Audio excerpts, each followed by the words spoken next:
Un seul mot, continuez. Dans son palais, tout s'écrit. Merci les chants, vous pouvez nous entendre. Dans son palais, tout s'écrit. Ah, je vous entends pas. Dans son palais, tout s'écrit. Non, on ne peut pas dire comme les Camerounais aujourd'hui.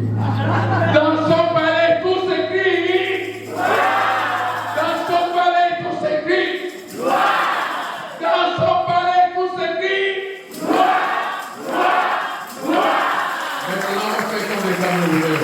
Dans son palais, tout s'écrit. Dans son palais, tout s'écrit. Dans son palais, je dis que tout s'écrit. Ça, c'est le Camerounais. Comment pour le Seigneur? Amen.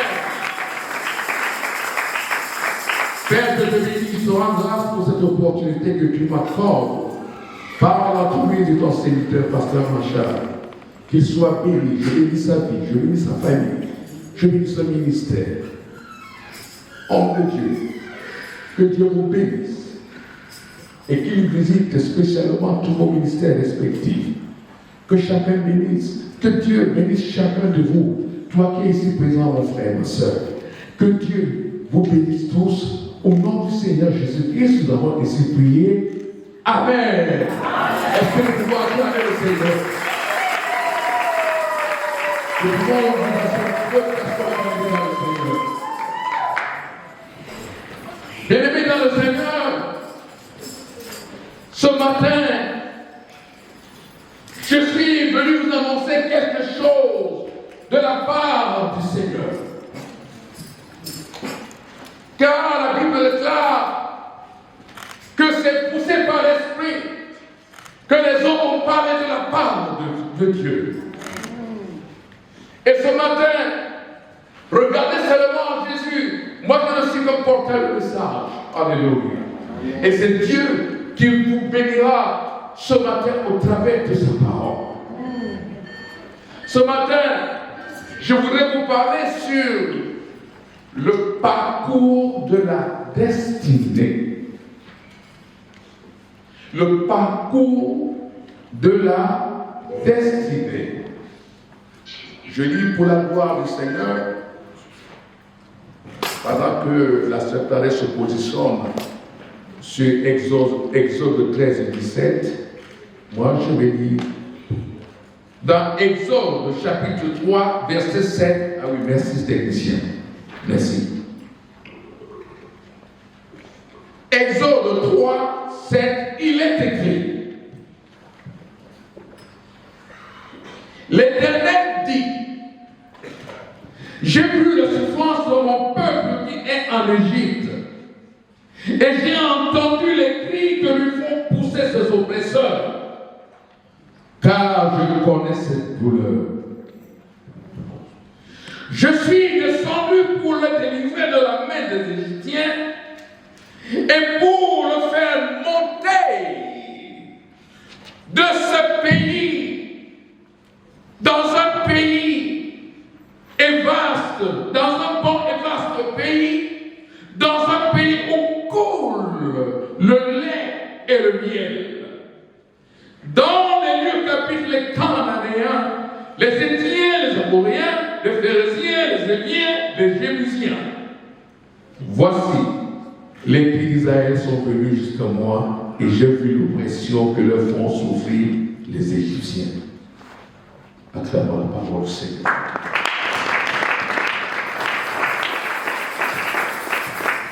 Exode 13, 17 nous dit ceci. Lorsque Pharaon laissa aller le peuple, Dieu ne le conduisit point par le chemin du pays des Philistins, quoique le plus proche. Car Dieu dit, le peuple pourrait se repentir en voyant la guerre et retourner en Égypte. Acclamons la parole du Seigneur.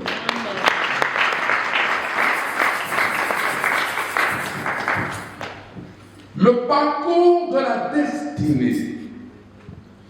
Bien aimé, il est important d'en parler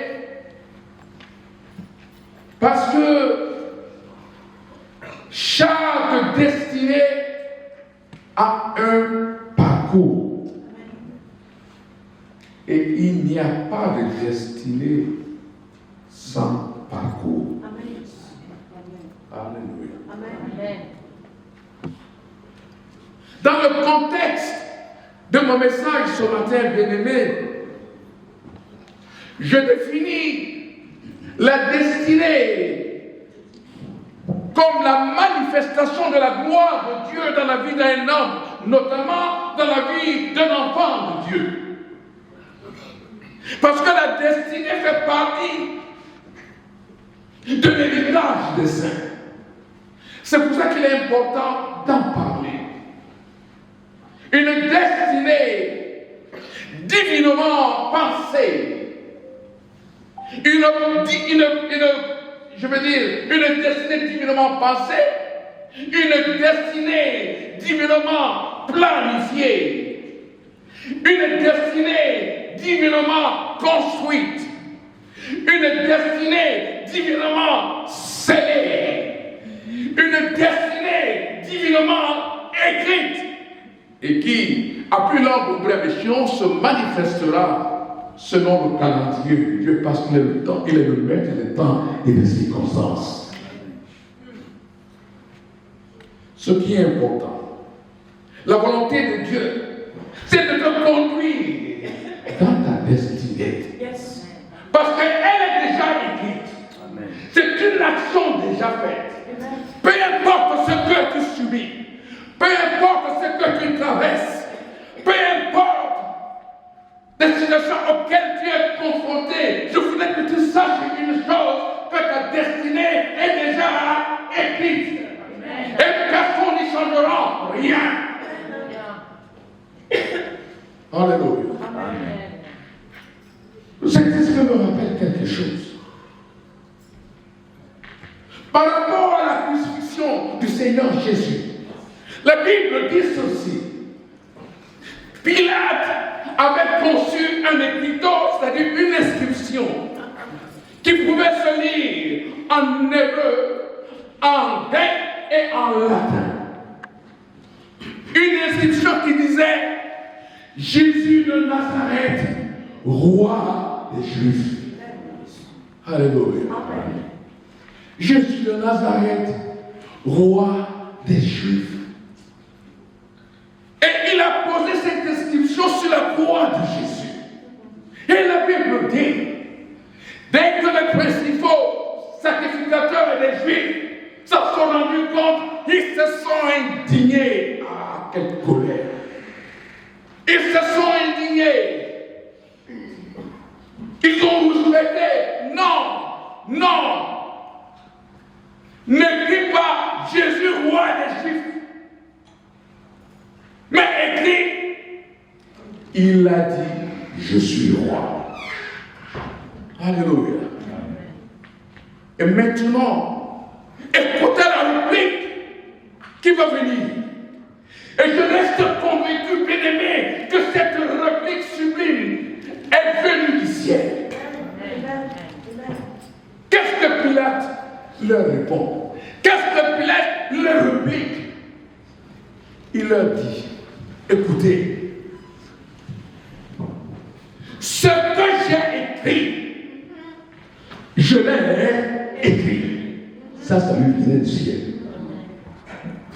Ça ne venait pas de lui-même. C'était une confirmation qui venait du ciel que Jésus est roi. Est-ce que le pouvoir acclamer le Seigneur? Amen. C'était une confirmation qui venait du ciel que Jésus est roi. Roi de rois, Seigneur de seigneurs, roi éternel. Ce que j'ai écrit, je l'ai écrit. Bino Bolinga, Bolinga Gate, c'est comme ça, elle m'a envoyé. Ce sera ainsi. Alléluia. Que vous le vouliez ou pas, que vous le vouliez ou pas, ce qui est écrit est écrit. Oh, je vais dire à quelqu'un ce matin, ce qui est écrit pour ta destinée reste écrit. Ce que tu as planifié pour ta vie, et c'est là, personne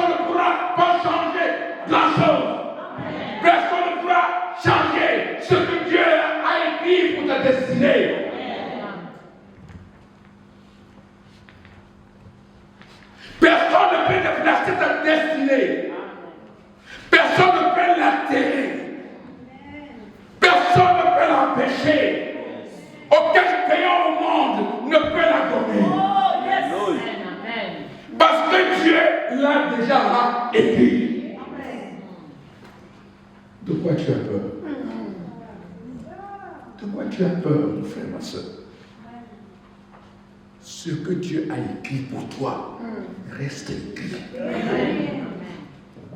Ce que tu traverses, ce n'est rien. Ce que tu traverses, ce que tu vis en ce moment, que cela ne te décourage. Parce que ton histoire est déjà écrite là-haut.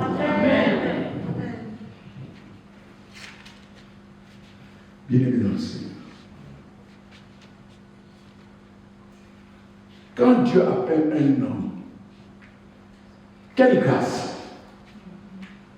Quand Dieu appelle un homme, quel privilège! Quelle grâce! Quel privilège!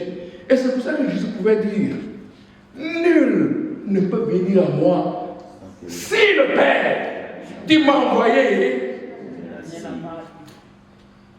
Dieu n'appelle pas n'importe qui. Dieu n'appelle pas tout le monde. Si tu es là ce soir, ce matin, c'est parce que Dieu te connaît. Tu n'es pas venu ici de toi-même. Dieu te connaît depuis. Je te disais, mes brebis entendent ma voix et elles me suivent. Et si tu es ici ce matin, c'est parce que tu as entendu la voix du berger. Alléluia. Amen. Et c'est pour ça qu'il pouvait également dire, à titre de confirmation, dans le livre de Jean, chapitre 15, verset 16, Jésus dit ceci. Ce n'est pas vous qui m'avez choisi. Ce n'est pas vous qui m'avez choisi. Mais moi, je vous ai choisi. Est-ce que tu sais que tu es le choix de Dieu? Amen. Mais c'est moi qui vous ai choisi. Et je vous ai établi. Une action déjà faite. Amen. Amen. Amen. Amen. Qu'est-ce qui te fait peur? Des petites gesticulations de l'ennemi? Non. Avance. Amen. C'est moi qui vous ai établi. Oh! Dans votre destinée que j'ai déjà écrite. Amen. Afin que vous alliez et que vous portiez du fruit et que votre fruit demeure, afin que ce que vous demanderez au Père en mon nom, il vous le donne. Affirmatif. Amen.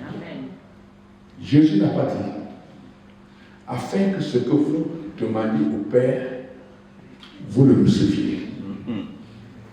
Il a dit, afin que ce que vous demandez au Père, il vous le donne. Ces deux expressions semblent vouloir dire la même chose.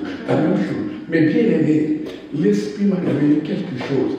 Et il y a une subtile différence entre recevoir au nom de Jésus et ce que Dieu te donne. Et ce que Dieu te donne parce que Jésus l'a demandé. Amen. Je dis, il y a une différence entre recevoir au nom de Jésus-Christ et ce que Dieu te donne à la demande de Jésus. Alléluia. On appelle ça en droit acquis. Droits acquis, c'est-à-dire un droit qui ne se négocie pas. Ta destinée ne se négocie pas. Ta destinée, elle est déjà écrite. Que le monde ne veuille pas. Dieu te connaît. Ton histoire est déjà écrite. Attends pour toi-même.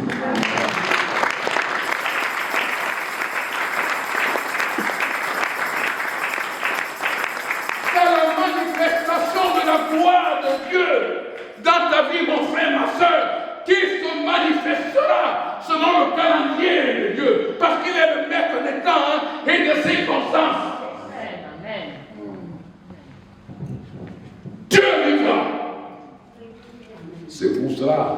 que Jésus pouvait dire à Marthe, sœur de Lazare, ne t'ai-je pas dit que si tu crois, tu verras la gloire de Dieu? Et Dieu ce matin te dit, crois tellement ta destinée, parce qu'elle arrive. Amen.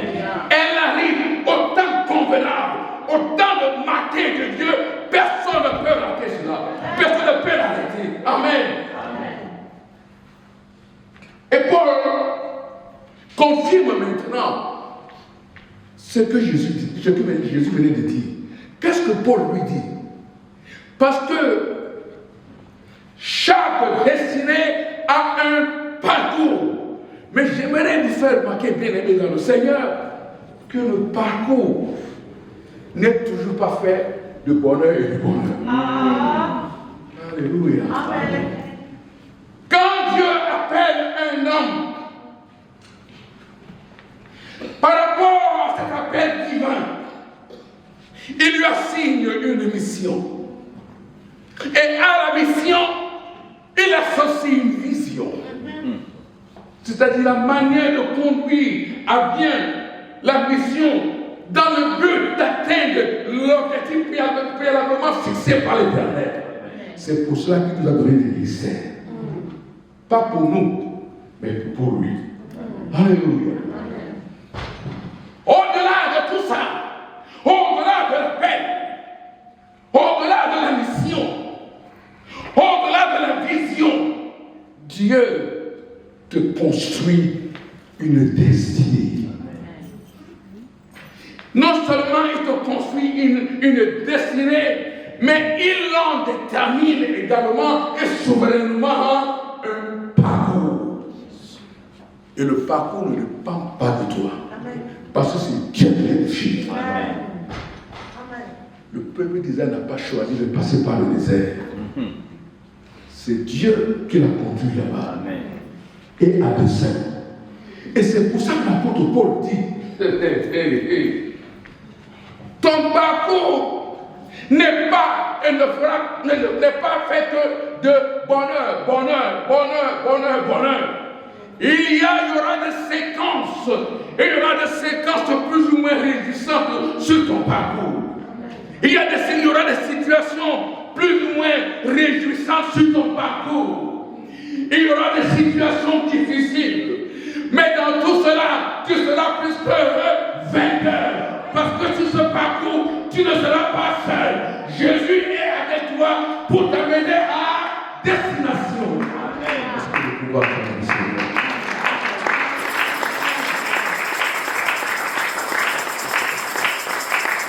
Parce que le diable va te saisir de cette situation pour te décourager. Alléluia. Amen. Pour te décourager.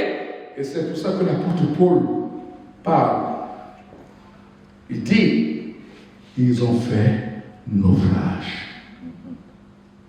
Ce qui suppose que certains ont embarqué pour une destination bien déterminée. Et que finalement, ils ne sont pas arrivés. Parce qu'au cours de leur parcours, ils ont fait naufrage. Ils n'ont pas eu la maîtrise. Ils n'ont pas compris. Ils n'ont pas compris le parcours que Dieu a tracé. Et si tu ne comprends pas, c'est le découragement. D'où les gens de tourmentent aujourd'hui. Oh, c'est difficile. Oh, je crois que Dieu ne m'écoute pas quand je prie. Mais non, Dieu t'écoute. Et très bien même. Alléluia. Mais ce que tu oublies, c'est que tu es dans ton parcours, dans le parcours qui t'amène à ta destinée. Et Paul dit, c'est pour ça que Paul nous dit,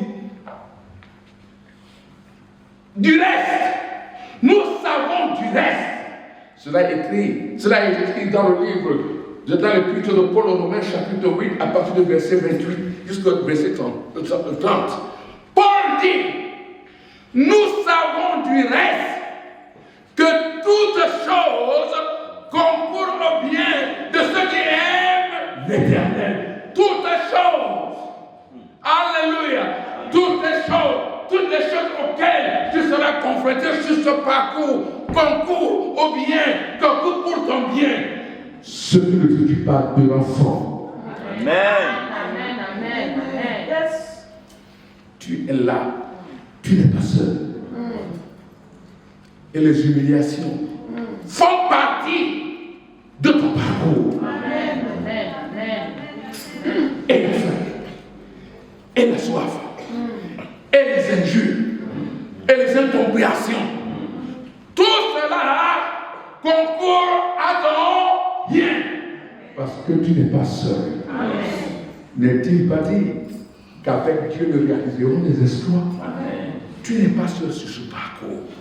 Dieu est avec toi.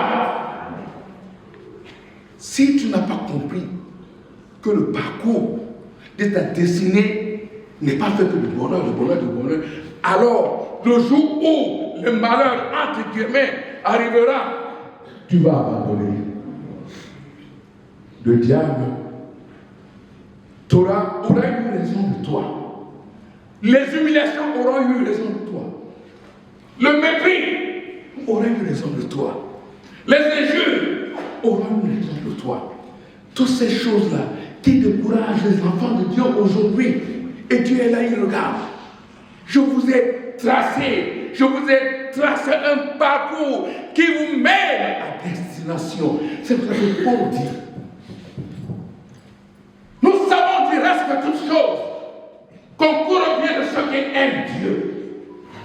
De ceux que Dieu a appelés selon son dessein. C'est trop fort. Oh, c'est trop fort. Dieu t'a appelé parce qu'il s'est fixé un but pour toi, mon frère. Tu n'es pas ici par hasard, il ne faut pas y aller. Non, tu n'es pas ici par hasard.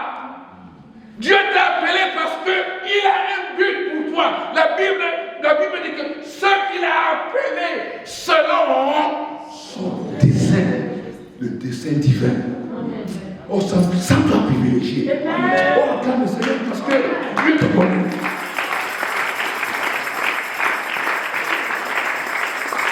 Et Paul ne s'est pas arrêté là. Paul ne s'est pas arrêté là. Dis à ton frère, Paul ne s'est pas arrêté là. Maman assise. Paul ne s'est pas arrêté là. Paul a dit ceci. Car ceux qu'il a connus d'avance, ceux qu'il a connus d'avance, il les a prédestinés à être semblables à l'image de son fils Jésus. Est-ce que tu sais que tu portes l'image de Christ en toi? C'est pour ça que nous sommes co-héritiers avec Christ. Parce que nous portons l'image de Christ avec nous. Alléluia! Paul ne s'est pas arrêté là. Ceux qu'il a connus d'avance, il les a prédestinés à être semblables à l'image de son Fils. Alléluia! Ceux qu'il a prédestinés, il les a appelés. C'est pas qu'il les appellera. Non. Action déjà faite. Destinée déjà écrite. Planifiée, écrite et scellée. Personne ne peut rien changer. Amen. Ce que j'ai écrit, je l'ai écrit. Ce que Dieu a écrit pour toi, il a écrit. Après les avoir appelés, il les a justifiés. Wow. Mon Dieu, si je pouvais rentrer dans les détails, on passerait des heures ici. Après les avoir justifiés, alors ça c'est la finale. Alléluia. Oh, dis à ton frère, Papa Yannick, acclame le Seigneur. Acclame le Seigneur. Dans son palais tout s'écrit. Dans son palais tout s'écrit. Dans son palais tout s'écrit. Alors, on fait tout ça juste comme ça.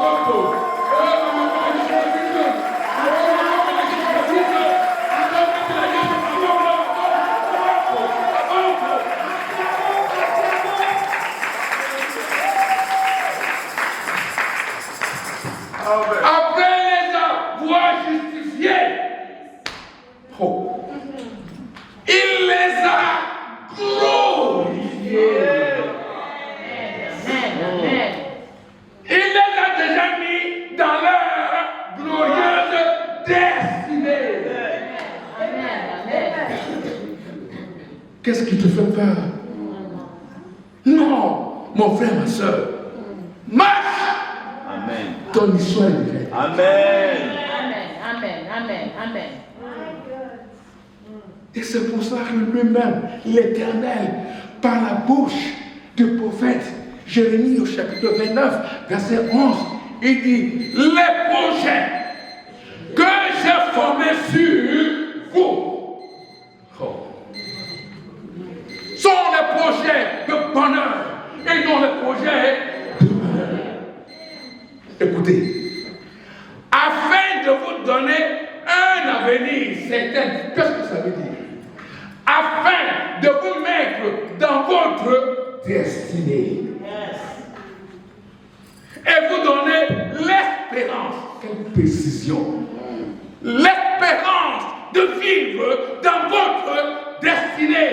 Et c'est pour ça que Paul a cessé la révélation dans le livre de Colossiens, au chapitre 1er, verset 27. Paul dit, Christ en vous, l'espérance de la gloire. Christ en vous, l'espérance de la gloire. Oh, je ne vous entends pas. Christ en vous, l'espérance de la gloire. C'est déjà fait. C'est pour ça que Dieu a fait ça en toi. Il n'est pas venu monter ta vie comme ça. Il a un but. Alléluia. Amen. Nous sommes dans le nid. De quoi as-tu peur? Alléluia. Alléluia. Tout est fait. Oh, je salue maman chérie. Que ton nom soit béni. Parce que la Bible dit que ceux qui l'ont connu d'avance, il l'a aussi glorifié. Que la voix de Dieu te suive. Amen. Attendez le Seigneur.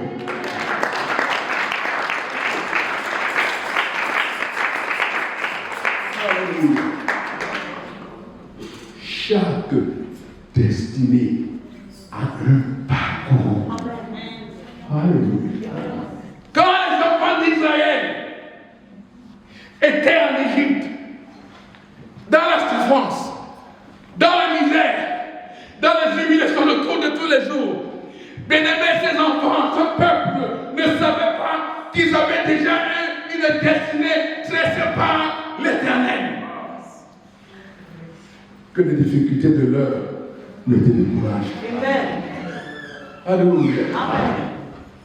Tu dois passer par un parcours déterminé, tracé par l'Éternel pour arriver à ta destinée.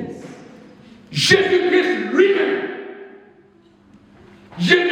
lui-même a connu le parcours de sa destinée lors de son passage terrestre.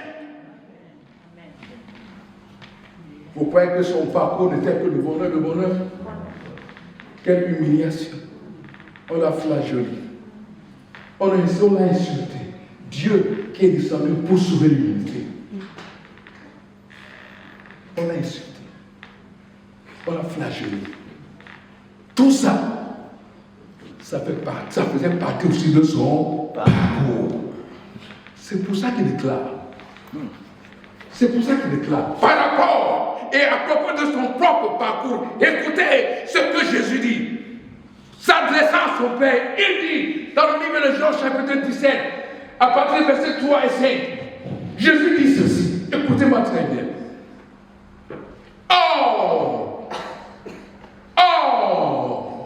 La vie éternelle, c'est qu'ils te connaissent, toi, le vrai Dieu, et celui que tu as envoyé, Jésus-Christ de Nazareth.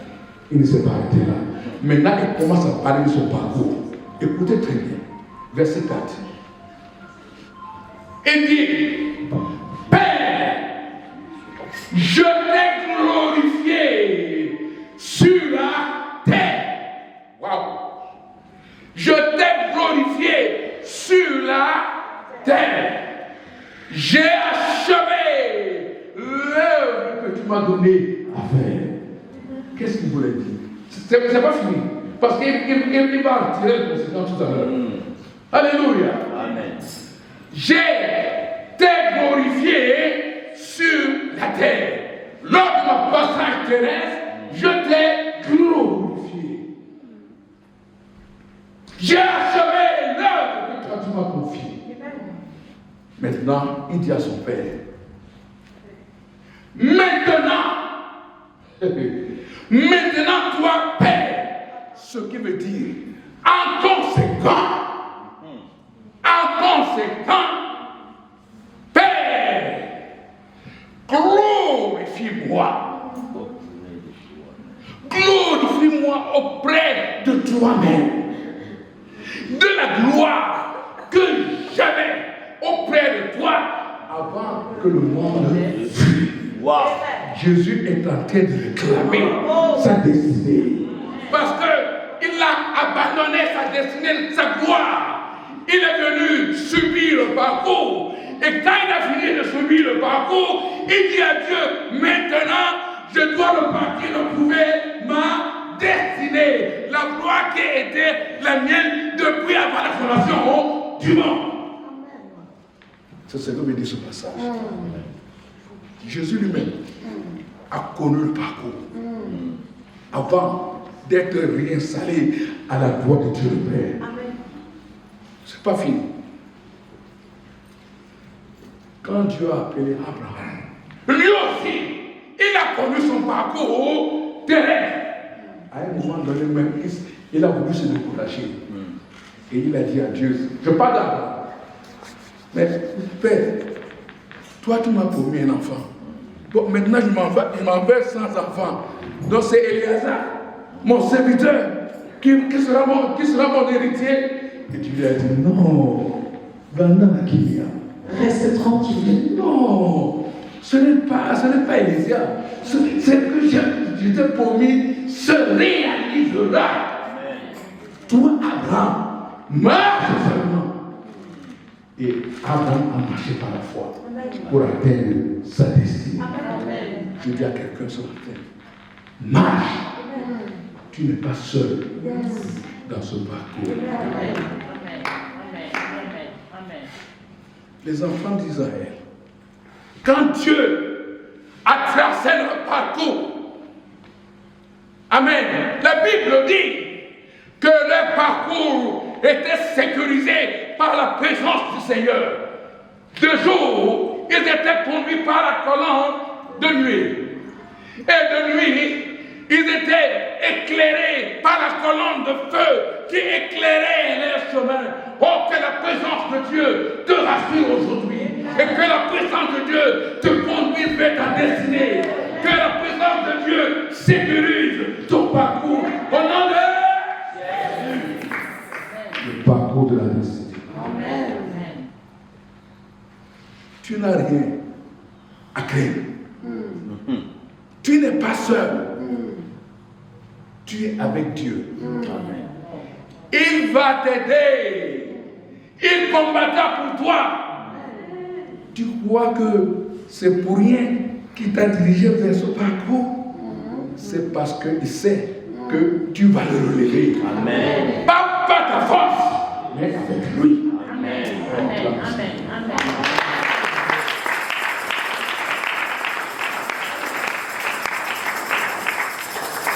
Le parcours de ta destinée n'est pas fait que de bonheur et de bonheur. Il y aura des séquences plus ou moins réjouissantes. Il y aura des humiliations. Il y aura des incompréhensions. Il y aura des forces de résistance. Il y aura tout pour te freiner. Mais toi tu avanceras. Parce que c'est Dieu qui te fera avancer. Amen. Amen. Bien aimé, je vais te dire quelque chose de très important. Dieu, quand il t'appelle, écoutez, je veux m'entrer bien. Dieu peut te révéler ton appel. Dieu peut te révéler ta mission.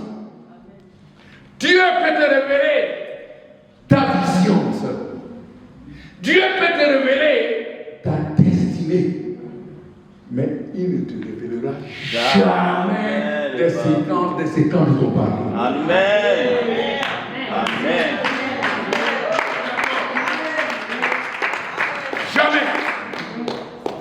La Bible dit, dans Exode 13, 17, quand le peuple est sorti, Dieu voulait commençait par le pays des Philistins. Et Dieu a dit non, ce peuple je le connais. Quand ils verront les guerres, les atrocités, les balles perdues, ils vont dire non, on préfère entrer en Égypte que de voir ce que nous voyons là. Alléluia! Qu'est-ce que Dieu a fait? Dieu a dévié, il a créé un deuxième parcours. Le désert n'est pas le premier parcours. Le désert était un deuxième parcours. Maintenant, je vais vous faire comprendre. Quand Dieu a appelé, s'est révélé à Joseph, suivez-moi très bien. Il a révélé à Joseph sa destinée, son élévation. Il s'est arrêté là. Alléluia. Il s'est arrêté là. Imaginez-vous maintenant, si Dieu avait dit à Joseph, Joseph, je t'ai réservé une très bonne destinée, mais sache que, aussitôt que tu révéleras ta destinée à tes frères, ils vont te détester, ils vont tuer, ils vont te haïr, ils vont chercher à te tuer, ils vont te prendre et mettre dans une citerne pour que tu laisses ta vie. Et Dieu lui dit, ce n'est pas tout. Ça c'est seulement le début du commencement. Alléluia. Ils vont même déchiqueter la seule et unique tunique que ton père t'a cousue. Ils vont déchiqueter ça. Oh. Écoute, Joseph, ce n'est pas la fin. Après, ils vont te vendre comme un vulgaire esclave aux Madianites. Joseph, ça me fait recommencer. Après, les Madianites eux-mêmes vont te prendre. Ils vont te vendre à Potiphar. Ce n'est pas tout. Joseph, Jogan va être bien. Ce n'est pas tout. Exilité. Ce n'est pas terminé. Aïe, aïe, aïe. Et quand tu arriveras chez Potiphar, tu feras l'objet de fausses accusations et personne ne viendra défendre ta cause. Joseph, ce n'est pas tout. Après, je ne vais pas te prendre, te jeter en prison comme un vulgaire malfaiteur. Joseph, ce n'est pas tout. Et arrivé en prison, tu feras l'objet d'ingratitude. Les gens à qui tu feras du bien, quand ils sortiront, ils vont t'oublier.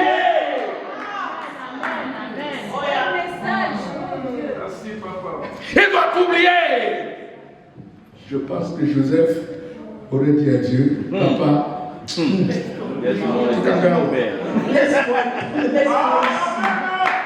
laisse-moi ici. Il a fait tout ça pour ma destinée. Non, je peux pas chez papa Jacob. Non, je ne peux pas. Mais la volonté de Dieu, c'était de prendre Joseph et de le mettre dans sa destinée. Parce que c'était déjà écrit. Dieu ne demande pas ton avis. Parce qu'il a déjà écrit la destinée.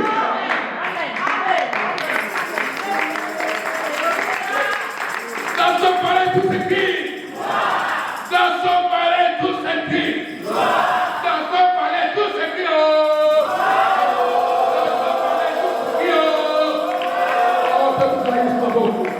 Acclamons Jésus.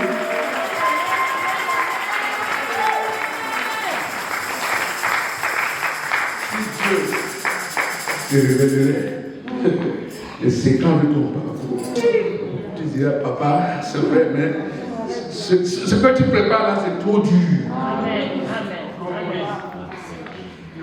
Et c'est pour cela qu'il n'a pas révélé. Quand il a mis les enfants d'Israël sur leur parcours, il ne leur a pas dit que vous serez confrontés à la mer rouge. Il a caché ça. Il n'a pas dit ça. Alléluia. Il ne leur a pas dit que, aussitôt sorti d'Égypte, Pharaon sera votre poursuite. Il n'a pas dit ça. Mais quand ces choses-là se sont réalisées, les enfants d'Israël, à juste titre, ont commencé à paniquer, à pousser les cris de découragement. Et ces cris sont arrivés dans les oreilles de Dieu. Et Dieu a interpellé Moïse. Moïse, pourquoi ce tumulte? Dis au peuple de marcher. En d'autres termes, Dis au peuple de poursuivre leur parcours parce qu'ils ne sont pas seuls. et quand ils sont arrivés devant la mer Rouge, qui pouvait ouvrir la mer pour eux? Il n'y avait que Dieu. Dieu est entré sur ton parcours. Tu n'as rien à craindre. Ce qu'il a fait pour Moïse et les enfants d'Israël hier, il le fait pour toi aujourd'hui. Il ne change pas. Il ne change pas. Il est le même hier, aujourd'hui et éternellement. Il n'a pas changé. Aujourd'hui, il va ouvrir la mer pour toi. Quand il a appelé Josué, il dit à Josué, je vous ai promis Jéricho. Il s'est arrêté là. Il n'a pas dit à Jéricho, comme tu t'es promis Jéricho là, sache que Jéricho est barricadé, fermé. Il n'a pas dit ça. Il lui a seulement dit, Prends courage. parce qu'il savait ce qui était sur le parcours. Et que ce n'est pas Josué qui allait combattre. c'est lui-même Dieu qui allait combattre pour Josué. Et quand Dieu s'est levé, les barricades ont commencé à tomber one by one. Les barricades ont commencé à tomber one by one. Un par un. Le chemin s'est ouvert. De la même manière qu'il a ouvert la mer Rouge. Ce Dieu n'a pas changé. Toutes les forces de résistance qui sont sur ton chemin seront maîtrisées au nom de Jésus. Tu y arriveras. Je dis que tu y arriveras. Parce que c'est déjà écrit. Et pour finir, Dieu les a conduits par un autre chemin, le désert.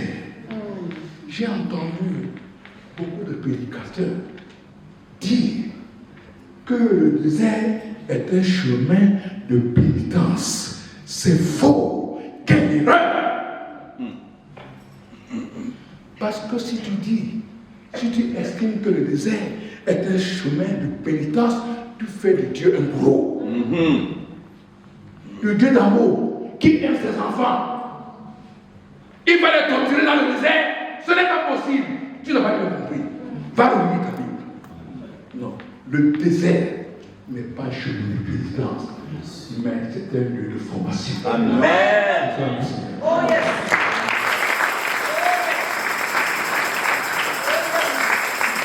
C'est dans le désert que Dieu nous apprendra qu'on ne vit pas seulement de pain, mais de toutes les paroles qui sont de la bouche de l'Éternel. C'est dans le désert que Dieu nous apprendra à craindre son nom. C'est dans le désert que Dieu nous apprendra à le connaître. Qu'il est le Dieu qui appelle à l'existence ce qui n'existe pas. Quand le peuple d'Israël a eu soif, qu'est-ce qui s'est passé? Dieu a fait paraître quoi? Un rocher Pour les abreuver, le rocher qu'ils ne voyaient pas. Oh! Dans le désert. C'est dans le désert que Dieu nous apprend à nous éloigner des plaisirs inutiles. La Bible dit que les enfants de Dieu se sont assis pour manger et boire et pour se divertir. C'est dans le désert que Dieu nous apprend à ne pas être des idolâtres. Car la Bible déclare les enfants de Dieu ont pris un veau d'or. Ils ont commencé à l'adorer et ça a provoqué la colère de Dieu. C'est dans le désert que Dieu nous apprend la tempérance, à fuir la colère. Parce que les enfants de Dieu ont été témoins de la sanction qui est tombée sur Moïse. À cause de la colère. Il n'est pas entré. Tout ça, c'était pour la formation. Je dis ce matin, mon frère, ma soeur, toutes ces choses que tu es en train de vivre, que tu subis, La Bible dit dans le livre d'Ésaïe, au chapitre 8, verset 23, les ténèbres ne régneront pas toujours. Les ténèbres ne régneront pas toujours. Ce que tu vis aujourd'hui, quand tu seras installé dans ta destinée, ce ne sera qu'un triste souvenir. Car il est écrit, les Égyptiens que vous voyez aujourd'hui, vous ne les verrez plus. Jamais.